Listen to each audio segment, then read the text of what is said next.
volumes. So the tractor momentum in Q1 has continued.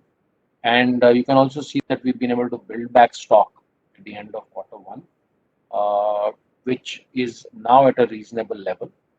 This, to recap, is our stock with us plus dealers. We've delivered again a very strong margin performance in spite of the inflation on commodities, a margin of 20.3% and an increase in market share, as I mentioned earlier. These were the four key levers that we had spoken about, strengthening our core domestic business. A lot is happening around that to drive our market share up through the year. We focus on scaling up our farm machinery business. We see that as a big opportunity, grow the category and gain share. Focus on technologies, new programs, K2 program, leveraging our global centers of excellence and building on precision ag. And global growth, as we now see consolidation of our global subsidiaries, we really think there's an opportunity to leverage that for growth and profits. This chart represents how we've done in our key markets where we have on-ground presence. As you can see, all of these are profitable. Anish mentioned that as well. And we are seeing very good momentum in North America. We delivered a positive PBT in Magna. And Turkey is seeing a very strong momentum. And again, Turkey was a profitable business operation as well as Brazil. Next. This chart brings alive the turnaround in the FES subs. And you can see that from losing substantial amount of money in F19 and F20, over the last 4 quarters, we moved to break even and now a positive in Q1 of it. We believe we are on the path for a bold and aggressive growth strategy. There will be some constraints, especially on the auto side, that will come around the semiconductor issue. But we believe that we will be able to address those and see that through. This is something that is going to be dynamic, and we will have to learn to live with it for a few at least a couple of quarters, we believe, and we are gearing up towards that. With that, I would hand over to Manoj. Thank you. Thank you, Rajesh. Thank you, Rajesh. Good evening to everyone. I think I'm going to quickly cover the financials before we throw it open for questions. Rajesh talked about the revenue. I think the revenue is almost more than doubled. On the Ebitda side, I think if you look at the numbers, we have seen a 3x improvement in Ebitda compared to Q1. I think this has been driven by an increase in volumes, and we'll talk about it some more. And then finally, operating PAT has gone up 23x from the Q1 levels of last year. The other significant feature here is EI has come down. I think last year we had a lot of capital allocation actions, but I think this quarter the EI has come down to 78 crores. So the PAT after EI is about 856 crores for the quarter. I think coming to the year-on-year performance, I think if you look at domestic farm, Q1 F21, while it was muted, was still profitable. And that performance has since then improved to 844 crores. So we are seeing a positive contribution of 288 crores from the farm business. Auto, which was in a loss position in Q1 because of the shutdowns, I think despite the lockdown situation in Q1 this year, it has managed to get to profitability through a combination of cost saving and other measures. And so auto is a big contributor when we look at the year-on-year bridge on margins. The other two amounts are about international subsidiaries and group companies. There are some small adjustments here or there, so it's not significant. Moving to the consolidated numbers, it's a growth of about 60%, the same quarter last year. I've already talked about auto and farm, and Rajesh and Anish have also covered it. From a group company's perspective, I think there's been growth across the board when compared to Q1. And I think their performance, while many of them were impacted in April and May, I think we are seeing a rebound coming in June and July, and that is a trend we are hoping will continue. I think the operating PAT side, if I look at Q1, I think the number after for continuing operations before EI and after NCI is about 20 crores negative in Q1, which has moved to 473 crores. Now, within that 473 crores, there's an impact of 826 crores for financial services because of the provisioning we took there. And the other element which Anish also touched upon is that since we don't have SYMC now in any of these numbers, in Q1 we had an impact of 562 after EI and after NCI and tax, the impact of SYMC, which is no longer there in the numbers. So that's a benefit we have come because of the SYMC actions we took. EI is a smaller number this time. I think the 49 crores which you see in the current quarter is a part of the Hisarlar deal which we did, where we sold part of our business to another party, and as part of that, there was some EI we booked during the course of the quarter. Moving to the next slide, please. I think in terms of Q1 to Q1, across the board, we have seen a substantial increase in profitability and profits. The one thing I want to highlight here is the international subsidiaries. In Q1FY22, they were in a loss position of about 248 crores, which has now become a break-even overall. So I think we have made substantial progress on both cost optimization and also kind of repositioning the business for the right kind of product set and the right kind of market approach. I think those are paying dividends, and that's something which we are hoping will continue. On the group companies, as I mentioned, there is improved performance across the board, and the major ones here are is Techem, which has been a strong performer Q1 to Q1. And finally, Mahindra Finance, I think if you look at it, and Anish covered it, that this is a provisioning which we have taken based on the current situation, and that's something we will hope to recover, and we'll cover more as we go along. I think, Anish, back to you. Thank you, Manoj. Going back to our key focus areas, as we've talked about earlier, we are looking at taking a leadership role in ESG globally and have outlined a roadmap for it. We'll talk a little about that today. Maintaining financial discipline, accelerating core growth with leadership in auto and farm, a turnaround in Mahindra Finance that goes beyond taking care of the short-term issues, new trajectory at TechM with strong momentum there, scaling growth gems, and seeding digital platforms. Beyond that, enhancing customer experience. So let's talk about a few of these today. First is 10 commitments that we're making for ESG. You've seen some of these before, but now we have targets around these, and the teams are geared up to deliver them.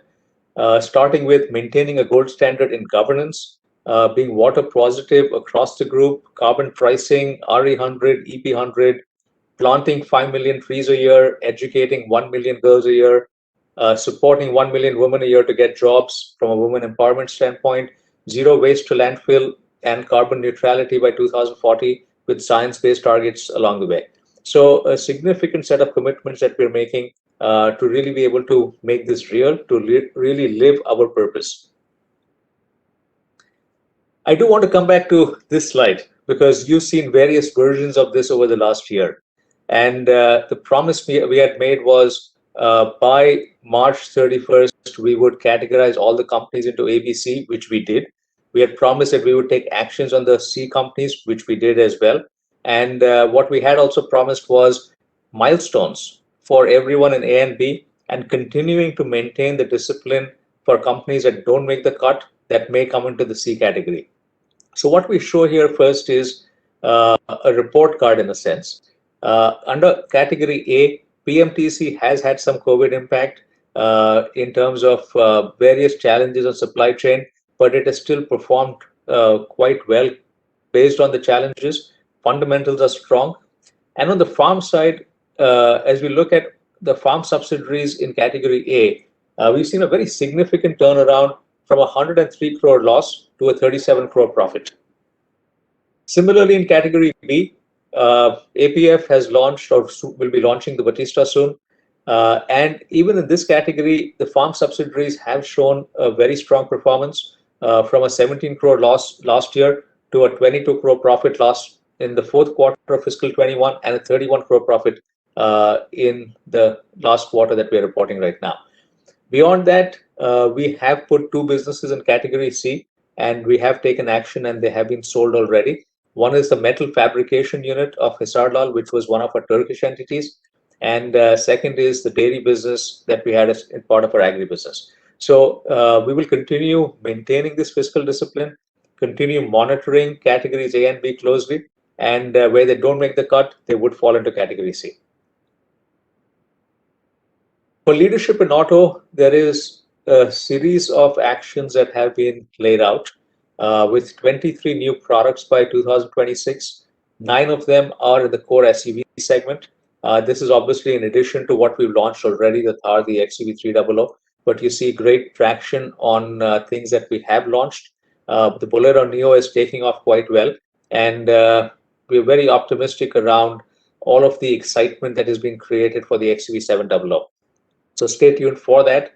On the EV side, it's not only about four-wheelers. On the three-wheelers, we've sold 30,000 plus three-wheelers with a 50% market share in its category. Collectively, we have over 300 million kilometers for EVs. So a lot of experience that has gone into our battery management systems. The Batista, as I talked about it earlier, is launching soon. An EV hypercar, arguably one of the best EV cars in the world. And that's really starting to position us to maintain the EV leadership that we've had in the past and continue that for four-wheelers going forward as well. On the LCV side, as you're aware, we've always had a very strong market share leadership in the pickup segment for 2 to 3.5 tons. The Supra Profit Truck launched in the 0 to 2 ton segment also is doing extremely well and giving some of the others there a run for their money. And compact pickup is coming up soon. So a number of activities outlined for us to maintain, or rather in some cases regain, leadership in auto. Let's talk a little about the turnaround for Mahindra Finance. While we feel that some of the issues for the past quarter are short-term, as explained earlier, we do have to ensure execution, as the team has done before. They are confident they can do it again. But a sharp focus on collections and really move towards reversing 80 to 90% of the 2001-24 ECL provision that was made last quarter. But beyond that, as we take a step back, let's look at the strengths of the model and what we need to augment. Mahindra Finance, in many ways, is a very unique model. It has a wide distribution in rural and semi-urban areas with a strong local connect and trust. 1,400 branches, local talent pool, and a brand that really epitomizes trust for all our consumers. It is a leader today in rural asset-based lending, but it has gone beyond rural as well. Rural today is 42% of its asset base, semi-urban is 35%, 23% is urban. The business has shown a strong expertise in financing cyclical products over decades and has managed stress periods well, despite having volatility in GNPAs where they go up to 14-15% and they come down after that. It has diversified into non-captive with multiple products, strong OEM relationships, and as I mentioned earlier, very well capitalized, managed from a very prudent standpoint with an industry-leading provision of 53.7% cover and a CRAR of close to 24%. But that said, we do need to augment certain things here. We are looking at how do we reduce some of the volatility in GNPAs. Should we rationalize a few micro segments and customer types, enhance early warning signals with data and a link to collections, leverage data and digital a lot more than we've done so far, sharpen origination and credit underwriting. We've got a lot of proprietary data sets for Bharat, for rural India, 7.5 million customers. And how can we unlock value in that? How do we drive growth with cross-sell? Now, this is one area where we have been much worse than our peer group. And there's a huge opportunity for cross-sell and to carefully target attractive product and market segments. And strengthen organization with specialized talent in AI, in digital and data sciences. We already have built a good team there. but we're looking at expanding that significantly, empowering our field agents. So as you see across this, it's really looking at data and AI to drive a lot of actions, a lot of decisions, and be at the center of what Mahindra Finance does going forward. And finally, I do want to leave everyone with a view to our path to 18% ROE. We are not going to put numbers because we don't want to, in a sense, give forward guidance. But directionally, you have seen a few businesses be negative in ROE in F20. In F21, that has largely improved, but COVID hit businesses, auto, hospitality, and real estate stayed negative. What we're seeing all of them do is to track to positive territory this year. And by F26, we see a good position for all our businesses to be able to get us to 18% ROE with the growth rates that we're looking for. With that, Sriram, I'll hand it back to you and open it up for questions. Thank you, Anish, Rajesh, and Manoj. A reminder to all the participants, please, you can use the raise hand tool to ask question. We have the first question from the line of Gunjan Pritiani of Bank of America. Gunjan, you can go ahead. Hi everyone. Thanks for taking my question. I have two questions. Firstly, on the listed. Now, clearly, it's good to see cover the MMF in detail in this quarter. And there is, you also captured the MTM gains there. But when you put out this 18% ROE target, the listed subs have clearly been a drag. So, how should we think about the strategy on some of the listed subs? I mean, is M&M in some of the strategy execution with these listed subs so that we can get to that 18% roadmap? If you can talk about, the strategy around that. So Gunjan, as I shared, some of the progress done in the three listed entities, logistics, life spaces, and real estate, I think what will become apparent as the execution continues is we are going to start seeing much better returns there. And that's really what's contributing to the overall portfolio. What I have also shared in the past is every entity will not be at 18%. Some we will be happy at 15% if they've got a very strong growth rate. And what I would expect in real estate, for example, is a much stronger growth rate, but a 15% ROE. And we're on track to getting that done. So each business has a roadmap to ROE that is being tracked closely. And each business knows that in order to get capital from the group, they have to be able to maintain that and exceed that. So, just to follow up, is it, how do we really monitor the performance? I mean, is there engagement from M&M to improve the performance? Because there's something which has not been done about in past. Clearly, a lot of work has been done on SsangYong and some of the farm stuff and all. But these are things which have been dragged for a while, barring tech-end. So, are we extensively involved on this piece now in terms of, turning around the businesses? Yeah, yes, the M&M representatives on the boards of these companies have been very vocal and very active in outlining the expectations from a returns perspective that all the investors of that entity have, not just M&M. And each of the entities has a path that has been outlined with specific milestones for every year in terms of how are they going to get to those return metrics. So the answer to that is yes, there is a significant change in terms of the discussions at the boardrooms of those entities. Thank you. The second, can I just take the second question? Yeah, go ahead, Gunjan. Right. The second question on auto business, if you can, give us some color on how we should think about the margin, incrementally given all the commodity headwinds. So if you can talk about the price increases taken and, the trajectory going forward.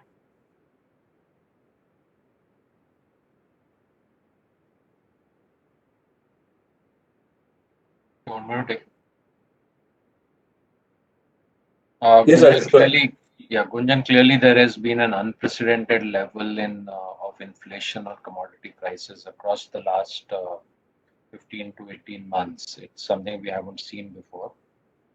We've taken a series of price increases, both on the auto side and the tractor side, cover up as much as possible. Uh, so there are two effects you'll see. One is if there's any lag effect or any uncovered material cost that's not passed on. And the second effect you will see is we certainly haven't passed on the margin on the material cost, which deflates the overall percentage margin when you uh, see it in percentage margin terms. So you see some effect on margins coming out of that because with such a high commodity inflation, it's not possible to add the margin on the commodity price increase itself. We have, like I said, taken price increases, but also seriously looked at all options on management of cost, and which is why when you look at the impact at a PBIT percentage level, it is not as significant. So we are focusing right now on managing our PBIT percentages or OPMs, and it is not completely possible to manage the variable margins that is right after variable expenses and material cost because of the huge increases in commodity prices that have happened. We have been leading the pack on in both auto and tractors, going ahead of competition and taking the price increases. We do hope that the commodity increase curve will flatten off starting quarter 3. Rajesh, can you quantify the price increases taken in Q1 and how much it is under? Yeah, I mean, I can say, sorry, Kunjan? If you can just quantify the price increases and the under recovery, it will just help us, keep the operating leverage aspect aside for the under recovery. It will just help us map out the margin. Yeah.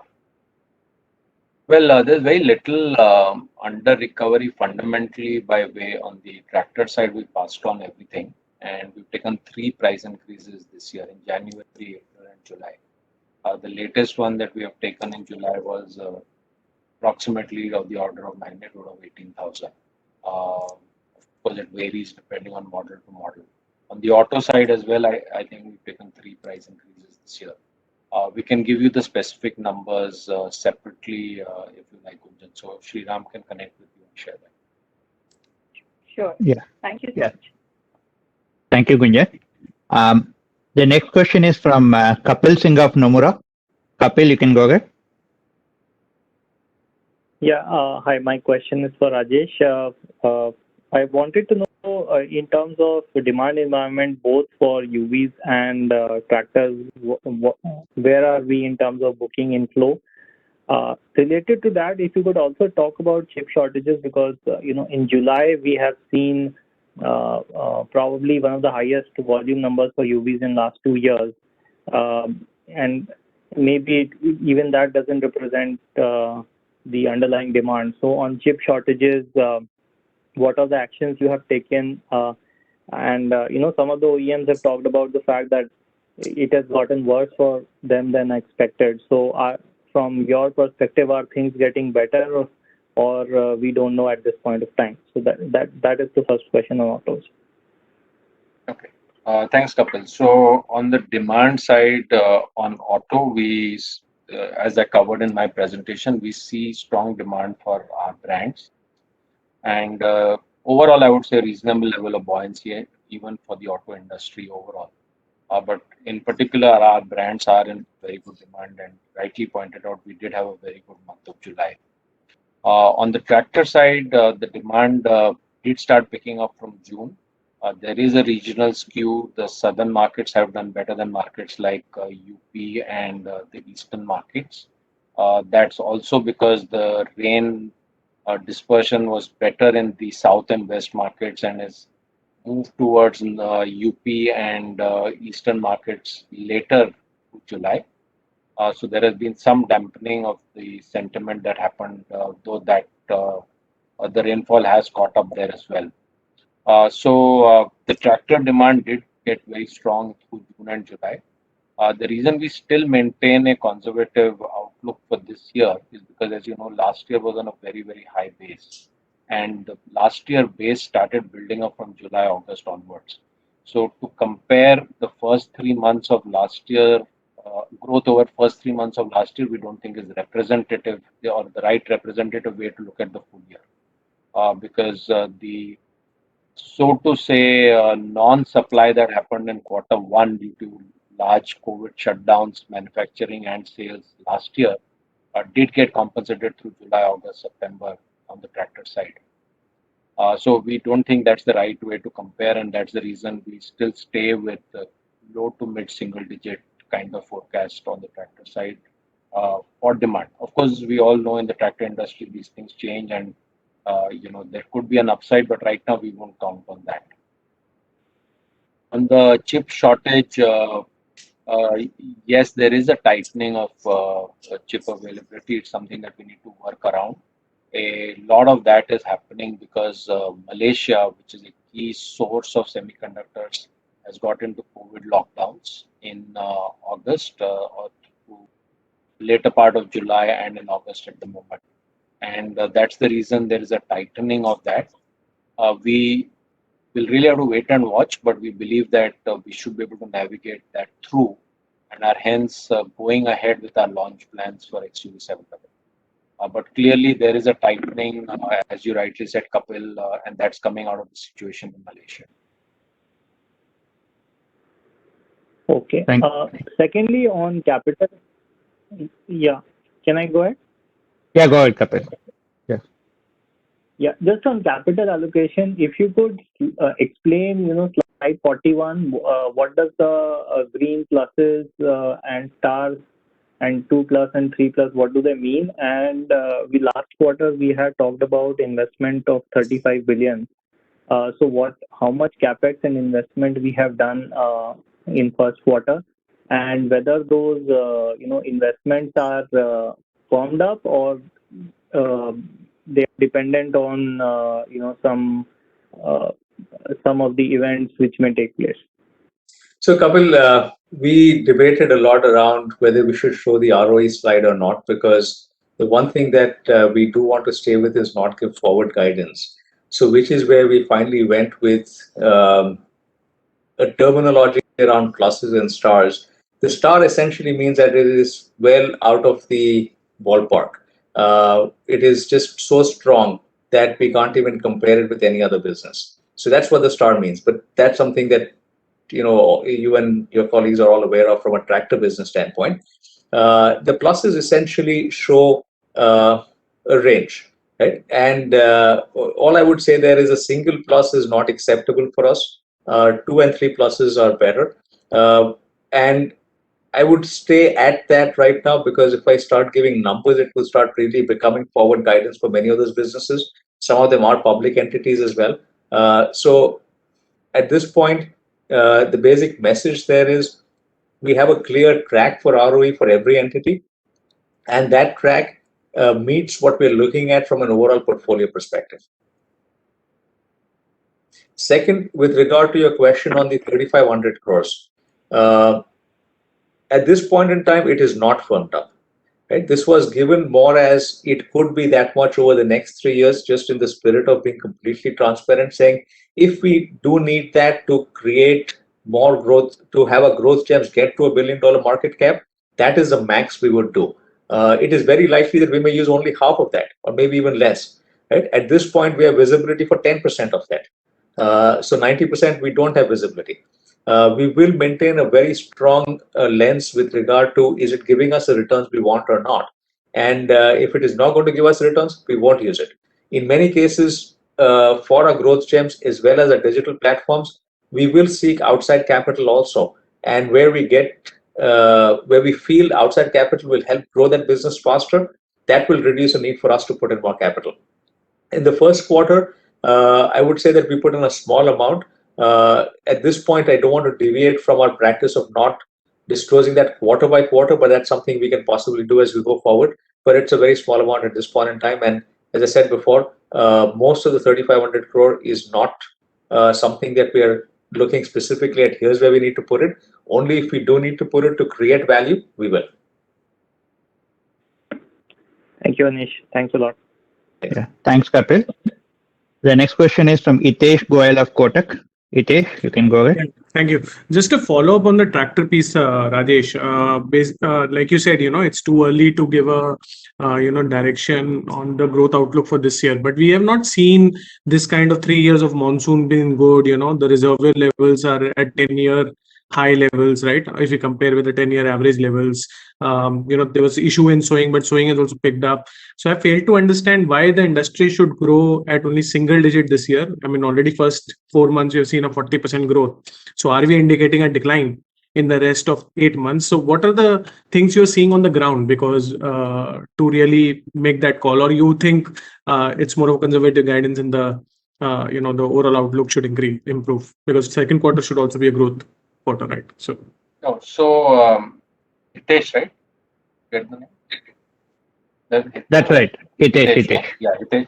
So Hitesh, like I said, quarter one growth is not representative because last year quarter one was, I mean, it was better than auto. It was depressed.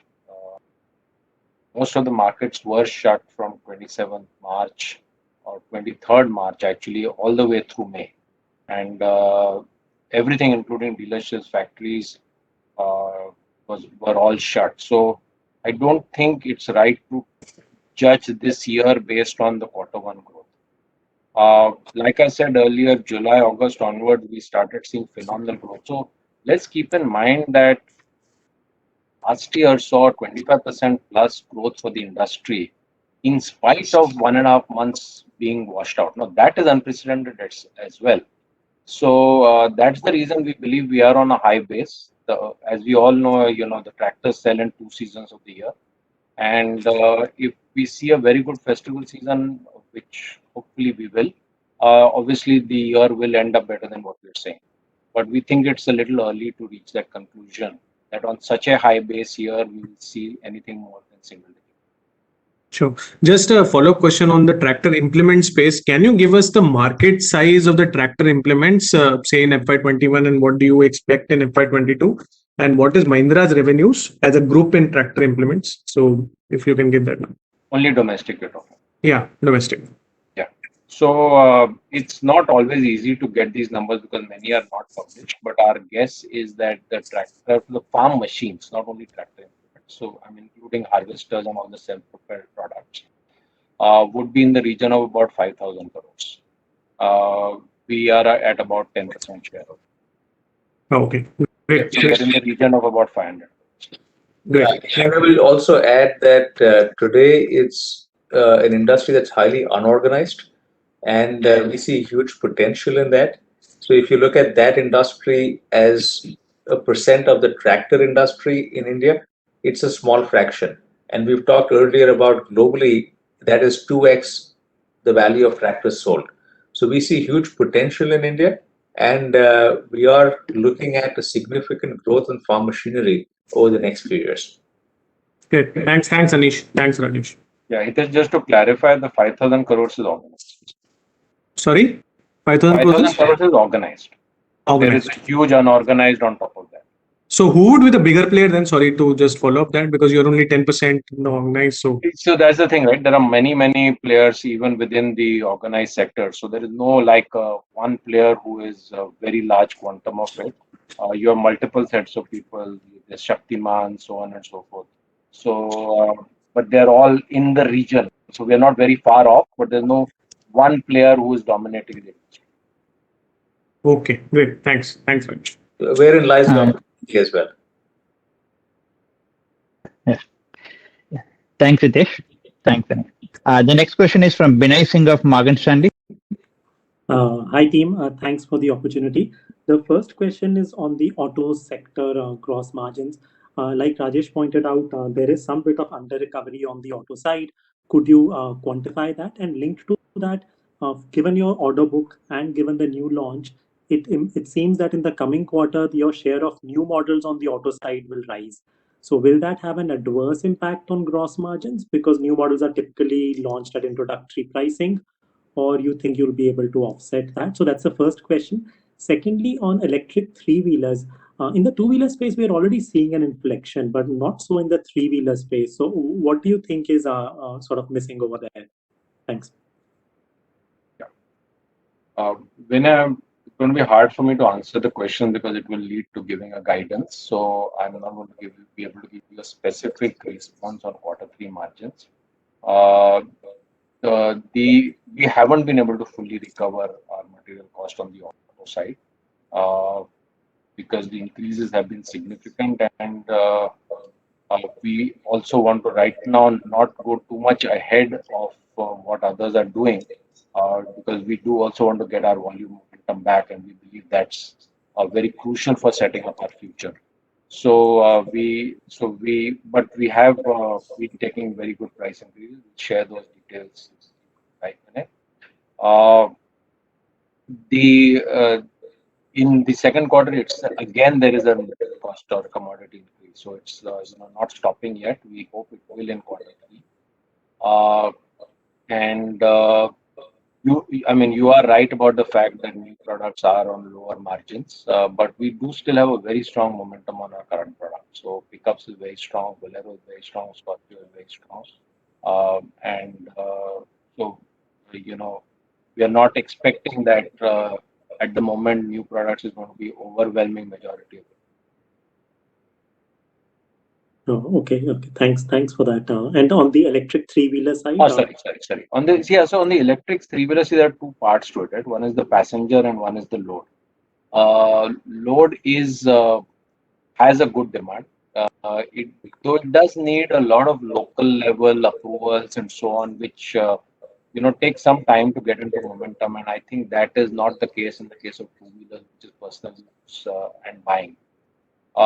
So the second part of electric, which is the passenger three-wheeler overall, electric and IC has been severely impacted through last year by COVID.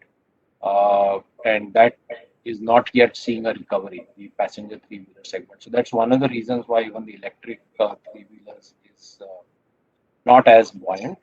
But we do, as we've mentioned earlier, see the last mile mobility segment at a very good inflection point, and will see momentum build up very strongly in the electric three-wheeler space. But it's not the same as a personal buying decision.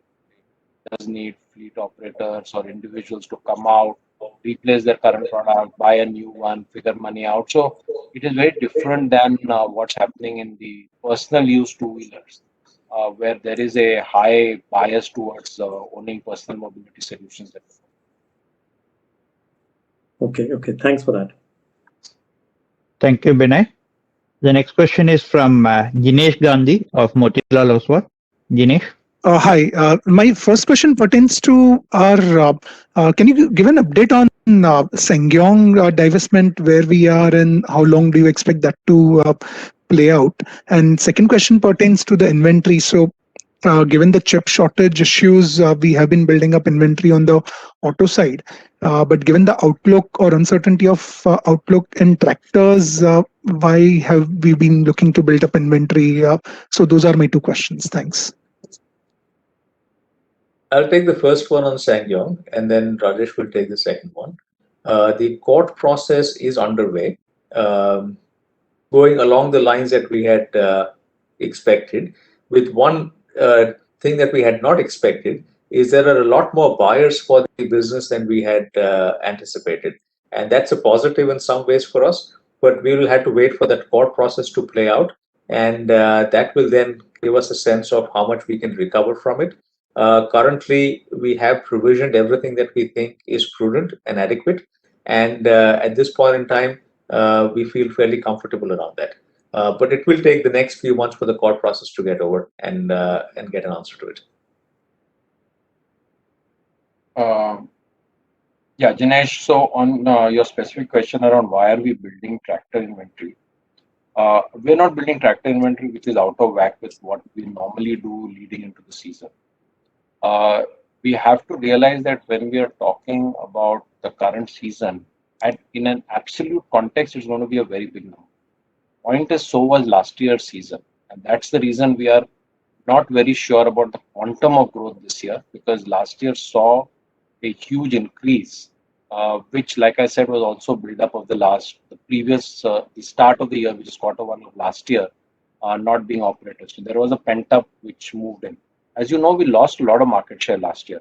And the reason we lost market share was, as we kept reiterating, that we didn't have enough supply. So what we are doing is building up our supplies, and we are sure that that's the right level of stock buildup needed for a season, given that we severely undersupplied last year through season. It's not out of line with our previous stock buildups. In fact, it's still little lower than what we've done in the past. On the auto side, there's always a bit of a challenge at the moment because there is a balancing act on what is going to be short and what is not, and there will be some mismatched inventories that are there. We believe that's a risk worth taking, rather than have item A today and then you don't have item B, and you don't procure A because B is not there, and then the situation reverses 2 months later or 1 month. So we do believe that we had to build some inventories into our pipeline. As you can see out of the chart that I had shown, it is still lower than what we've done in the past. So we still are not at a level where we believe we want to be, and not at a level in line with the demand for our products. So we are doing it very prudently, but we do have to take some considered risks. Sure. Just to follow up on tractors. So our cautious stance is just because there is a high base and not anything which we are seeing at the ground which should make you worry right now. Is that right understanding? That is correct. There is nothing on the ground that is worrying us at the moment. The only thing I would personally watch for is any effect that the recent price increases may have on demand. That's something to watch for, but we haven't seen any of that through July. But that's the only thing to really watch for. There is nothing on the ground right now which makes us feel that there is a slowdown. Got it. Thanks a lot. Thanks, Dinesh. The next question is from Hitesh Bhargava of B&K Securities. Hello. Can you hear me? Yes, Hitesh. Yeah. Sir, one bookkeeping question. There is increase in employee expense. Is there any one-off, and what is the run rate going forward? Yeah, let me pick that up. So I think if we look at the employee expense during this quarter, we had a scheme for all our affected employees during COVID. And I think we came out with a scheme where if there is any death of our employee due to COVID reasons, we gave a 2-year salary as a ex gratia payment. Plus, we gave a monthly salary for up to 5 years is what we have committed to them.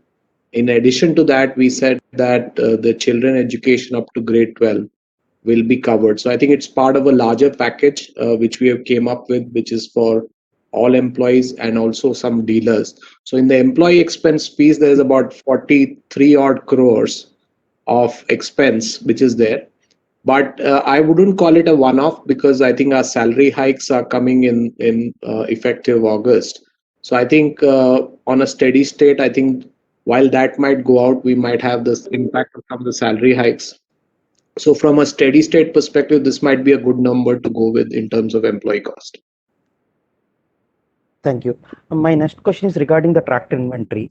How is our tractor inventory compared with the industry levels in tractor sector? Jitesh, we are well within our norms and very competitive, and that is normally in the region of about a month. Thank you. That's it from my side. Yeah. Thank you. The next question is from Aditya Makaria, HDFC Securities.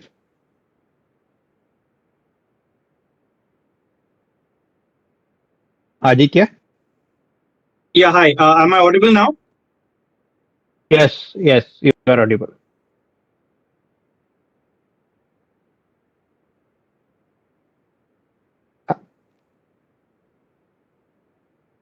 Aditya, you can go. Sorry. Okay, maybe we'll come back to you, Aditya. Yeah. The competition has launched 7-seater SUVs, perhaps ahead of what we were launching. So any thoughts there? Sorry, not clear what the question is. I mean, they've taken the early mover advantage over us because Not really, 7-seater sorry, SUVs. I mean, I'm just saying that this space was not really that well covered, but now you've seen 2, 3 launches come in the last year or so. Yeah. Aditya, we can see the huge amount of excitement around our launch. It is unprecedented, and we are very, very positive about it. Okay. And secondly, on the inventory for tractors, would it be 45 to 50 days? Because that's where the industry is today. No, I just answered that, Aditya. Maybe you couldn't hear it when I responded to Hitesh. No, we are not at 35 to 40 days. We are within the region of 30 days. Okay, got it. Thanks. Okay. Next question is from Pramod Amte, Incred Capital. Hi, this is to Rajesh. First, in the sense of the finance availability, if you have to look at the situation of Mahindra Finance and also the other NBFCs, do you see a challenge of finance availability for customers on either tractors or on the automotive? And second question is with regard to CAFE norms. Where do you stand as automotive division on CAFE norms, and what you expect to deliver, or what tinkering you have to do to reach the expected requirement on CAFE? Yeah, Pramod, I just missed out. Couldn't hear you a little bit. Maybe my network dropped on your first question. I got the second one on cafe. Do you mind just repeating the first question? Sure. The first one is with regard to the vehicle finance availability to the customers, especially in the background of Mahindra Finance challenges and similar challenges for other NBFCs on the GNPA. How is the situation on ground for tractors and automotive on the finance availability? Thanks. Yeah, so I'll also let Anish come in on that, but we haven't sensed any challenge on availability of financing on the ground, either for auto or tractors up until now. So of course, it's something to wait and watch for, and Anish has spent a lot of time talking around that in the context of Mahindra Finance. But so far on the ground, we haven't seen any challenges. Let me, Anish, just do the cafe question, and then you can come on. So we are, Pramod, reasonably prepared with the cafe norms, meeting the norms that as are expected. Multiple actions are in place to enable us to do that, and we think we should be on course. And Pramod, just to clarify, the Mahindra Finance stress is around the higher GNPAs. The team feels very comfortable right now that they will be reversed based on what they've seen historically and based on the data that we've shared here earlier. Therefore, there is no impact on disbursements at all. So Mahindra Finance disbursements are going on as normal, in fact, looking to grow on that front. And the liquidity position has been very strong, as was shared in the Mahindra Finance analyst meet as well, in addition to the capitalization position.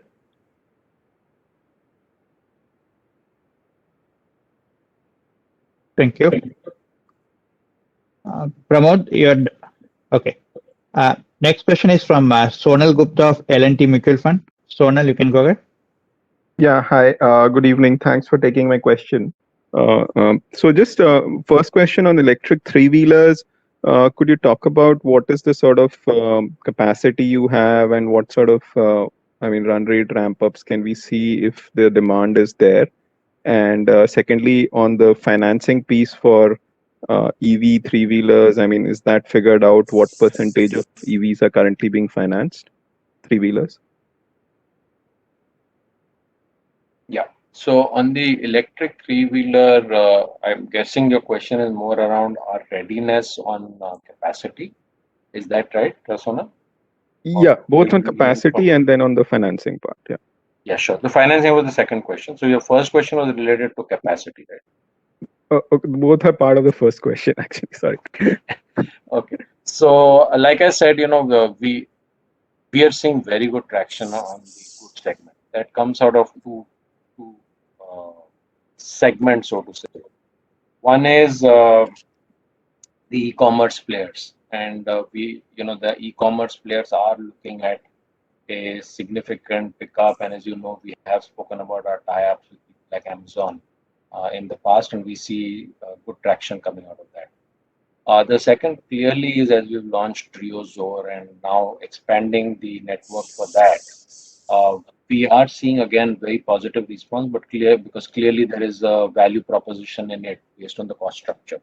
So we are well poised for that. As I mentioned, the dampener at the moment is the passenger segment, and we think that is going to take a little bit of time to pick up because that has not been very good for the owners of the vehicles over the last year or so. So, there is a resistance for that set of people to repurchase and come or new people to come into that segment at this point of time. So that is the dampener, but we think that will the momentum on load will offset this in the short term. On the financing part, clearly, that is something that finance companies are going to wait and watch. We've engaged in some very high-level discussions with key financiers, some in the PSU segment and some in the private banking segment. And we are seeing a high willingness to support financing.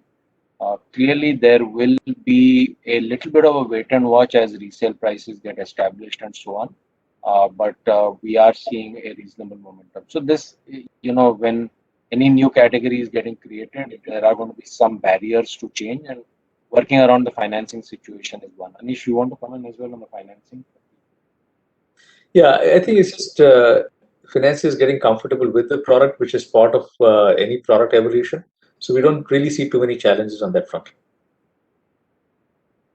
Yeah, so just on that, I mean, like, could you give a number in terms of what is it, like EV three-wheeler capacity? Is it 60,000, 100,000? I mean, what sort of a number you have right now? Certainly, the two-wheeler segment has skyrocketed expectations. So, uh, we, so we are reasonably sorry. I'm not going to give you a number, Sonal, but we are well placed at the moment. We don't need any significant investments to ramp up beyond some which we've just done, which are small investments to match capacity to the demand that's evolving. We will at an appropriate time come out with our overall game plan and so on for how we're going to build last mile mobility into a larger business. We are reworking and evolving numbers and seeing what it will take to get us there. So I don't want to jump the gun right now. We have our strategy team working with the business teams to put in place a long-term strategy to drive growth here. So I'm just going to wait a little bit till we have all the elements in place. Sure. And my other question was on the auto margins. I mean, over the medium term, I mean, like, what do you see as the drivers of the improvement? Because clearly, I mean, over the longer period, we have seen these margins have kept on declining, and now there is a lot of pressure also because of the high depreciation of the previous, and our volumes have not really grown. So, I mean, like, so what is the driver here? Is it going to be product-led and mix-led improvement, which will drive it, or there's a significant operating leverage, as you say, assuming the volumes come back to FY19 levels for SUVs plus the pickups? So I'm just trying to understand what will be the drivers to take you back to, say, a high single-digit margin range. Yeah. So firstly, our OPM margins are the most competitive amongst all published numbers if you were to compare them on the auto side. So while your question on margin pressure is very valid, it is the best in class margins compared to any other player in the domestic market in whichever segment that you look at. So I just want to reinforce that while there is margin pressure, we believe we have done very well to manage our OPM margins. The key levers that we will work on are as follows. One is there are several projects on to improve and reduce material costs through value engineering. There is opportunity, and as we know, typically newer products have a greater opportunity because the older products have been already fully optimized. On the newer products, there is a lot of work happening on the new launches to optimize value without taking away customer benefits. So that is one critical project that is on, which we believe will yield us quite a significant improvement. We did in the last meet talk about the very substantial reduction in fixed costs that we've done through F21. We've completely redefined G&A, marketing costs, so on and so forth. We are learning to do brand launches with very low budgets. We saw that on Thar.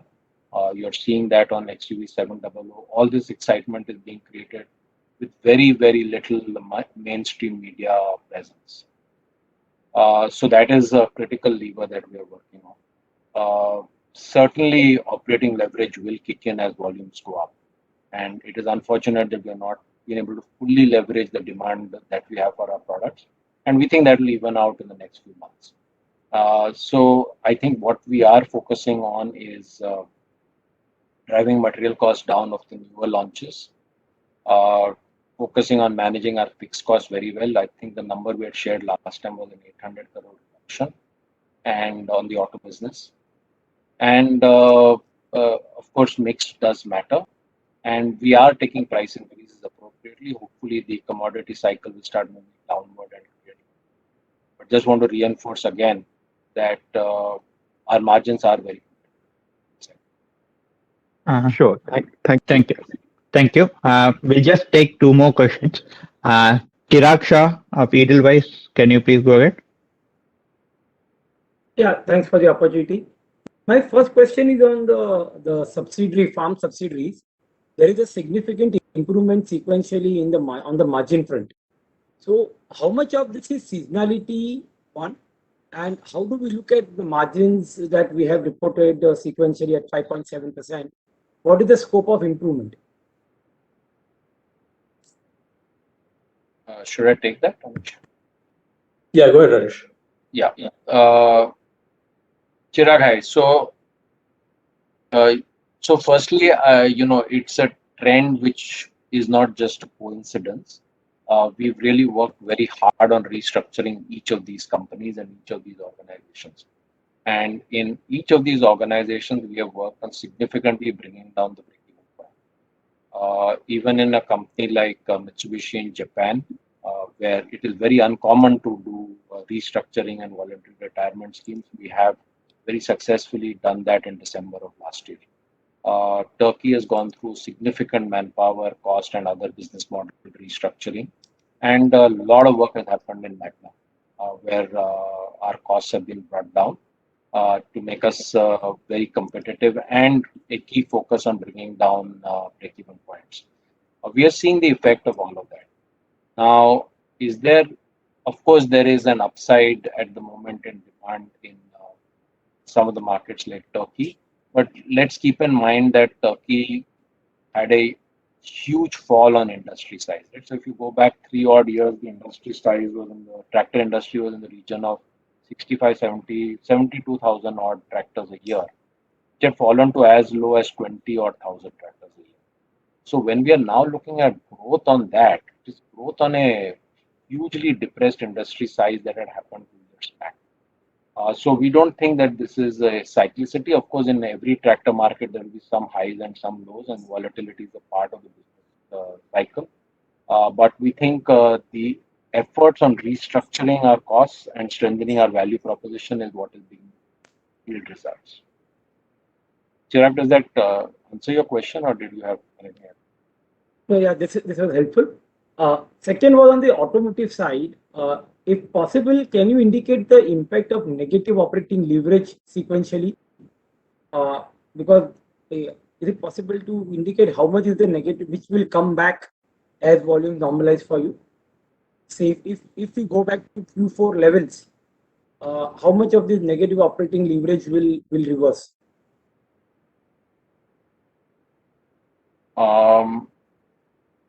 I'm not absolutely sure I've understood the question, Chirag. Are you saying what will be our operating profit if we were at Q4 level, corrected for margin depression because of inflation? Is that what you had in mind? So if we look at Q4 to Q1, there is a significant drop in volumes.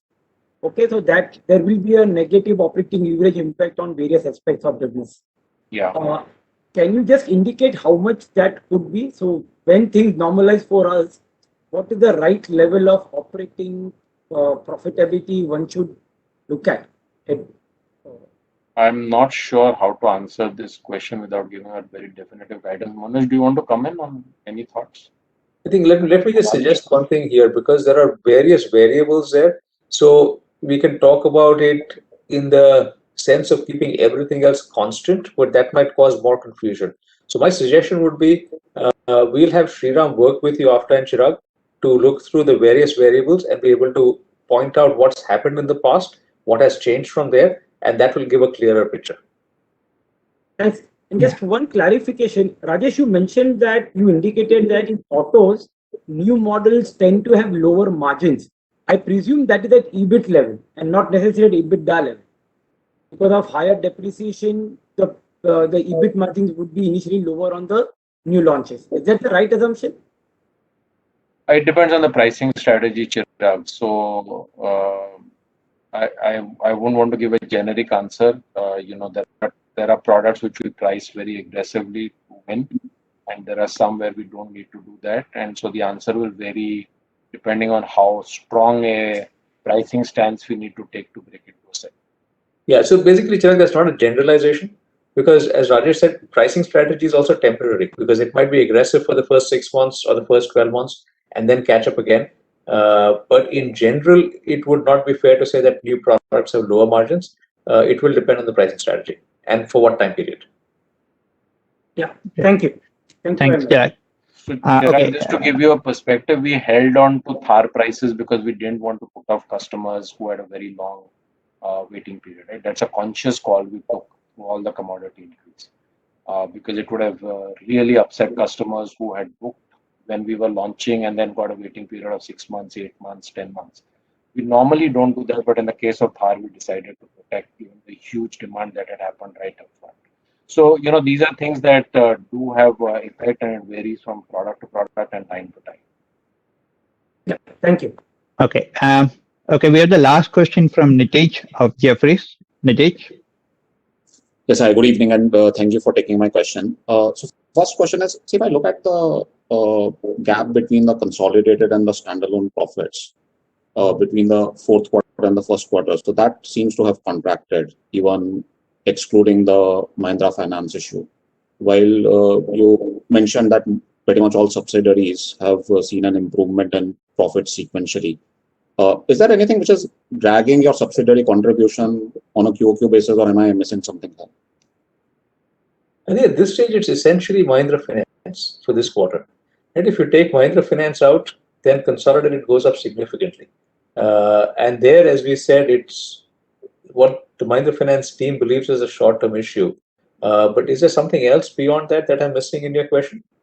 Yeah, so I meant excluding the Mahindra Finance. So let's say we knock off Mahindra Finance impact on your consolidated profitability for the quarter.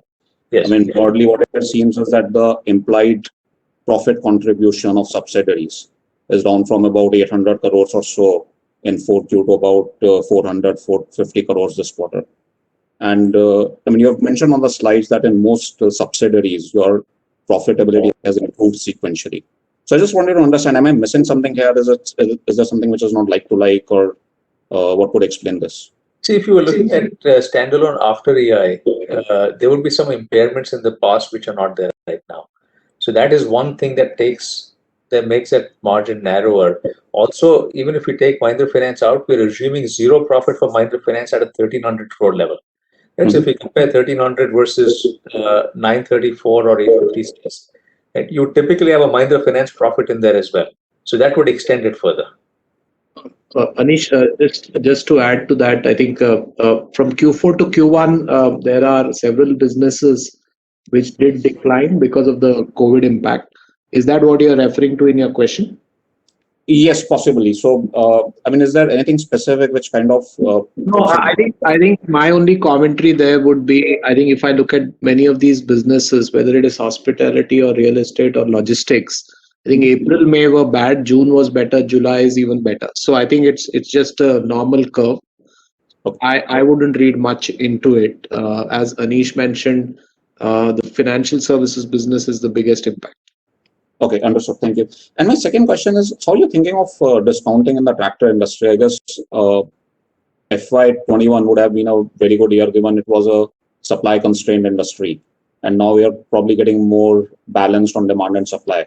So is there a case for discounting to get a bit more normalized versus maybe last year?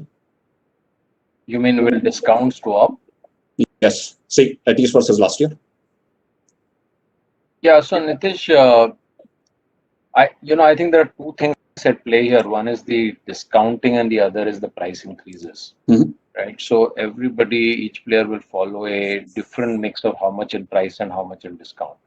So, potentially somebody may take a higher price increase and pass on something more by way of discount, and some others won't. Uh, your point on the fact that supplies are better for everybody as we get into the season, and hence the level of competitive intensity will be higher than last year. I think that is a correct situational analysis. How that will play out is something that we have to watch. But I think, I don't see it going out of hand compared to what was in F20. F20, we do believe is an aberration by way of a very low discounting and a very, very good level of debtors. And we, as you know, had several quarters of negative core working capital, which never happens in the tractor business. So these we think will be outliers.